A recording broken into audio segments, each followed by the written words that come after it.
کہ جو پیر کی گلی ہے جو سرخ سے کشمیر کو ملاتی ہے سڑک کو، یہاں کوئی میڈیا والا ہے وہ کہتا ہے جہاں پتھر ہے، وہ کیا تھا، میں نے اس کو سوال کیا کہ قبر کے اوپر کیا ہوتا ہے جی؟ بولو پتھر. ارے تو قبر کے اوپر تو پتھر ہی ہوتا ہے. کیا بات ہے. وہ سینے سونے کی سلطان رکھی ہوتی ہے چاندی کی، پتھر ہی ہوتا ہے. یہ کیسے مسلمان ہوئے؟ یہ بھی ایک پنڈت تھے اور اسی جو بھی جاپال کی طرح یہ بھی ایک اپنے معاملے میں بڑے شکتی کے مالک تھے. شاہ ہمدان کے بیٹے شاہ ہمدان کی وفات کے بعد اس مشن کو تکمیل کے لیے یہاں تشریف لائے اور واپسی پر پیر کی گلی میں آئے.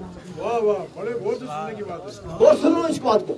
پیر کی گلی میں تشریف لائے تو اس نے ان کو روک لیا. جس کا کچھ اور کون پنڈت ہے کشمیر کے اندر اکثر جو لوگ ہیں وہ کون ہے؟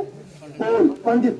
یہ جو ڈاکٹر فاروق عبداللہ، شیخ عبداللہ، عمر عبداللہ وغیرہ وغیرہ وغیرہ وغیرہ، یہ کون ہے؟ شیخ. اور شیخ کشمیر کو اس کو کہتے ہیں جو ہندو سے مسلمان ہوا ہو اس کو شیخ بولتے ہیں.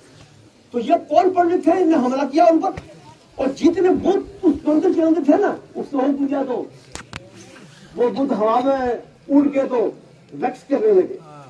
تو عادت نے کہا میں پردیسی آدمی ہوں، میرے پاس یہاں کون سی، اپنے بوٹ کو کہا کہ آپ ادھر تشریف لے جاؤ.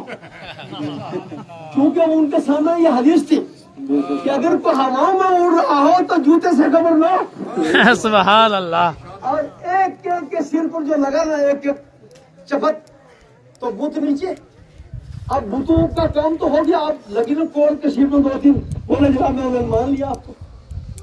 تو دیکھو جی ہمارے بزرگوں کے کھڑاؤں والے لوگوں کو مسلمان کیا ہے میرے دوست.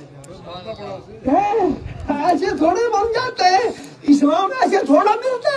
ارے بزرگوں کا قدم سے ملتا ہے. سبحان اللہ سبحان اللہ سبحان. یہ جو لوگ ابھی میری طرح مسلمان پورے نہیں ہوئے، جمعے سے جمعہ نہیں پڑا، بولے ہم صاحب ہمارے ہم عالم فاضل ہیں تو ہم وہ ہیں تو بزرگوں کو بالکل نظر انداز. ارے بزرگ کا جو بوٹ کام کر سکتا ہے تیرا سر وہاں کام نہیں کر سکتا. بے شک. سبحان اللہ سبحان اللہ. ارے بزرگ کا پیر کیا کہنا. سبحان اللہ سبحان اللہ. میں میاں صاحب کے پاس بیٹھا تھا، میاں بشیر صاحب، میں 20 سال ان کے ساتھ رہا ہوں، ان کی بچی میں رہا ہوں.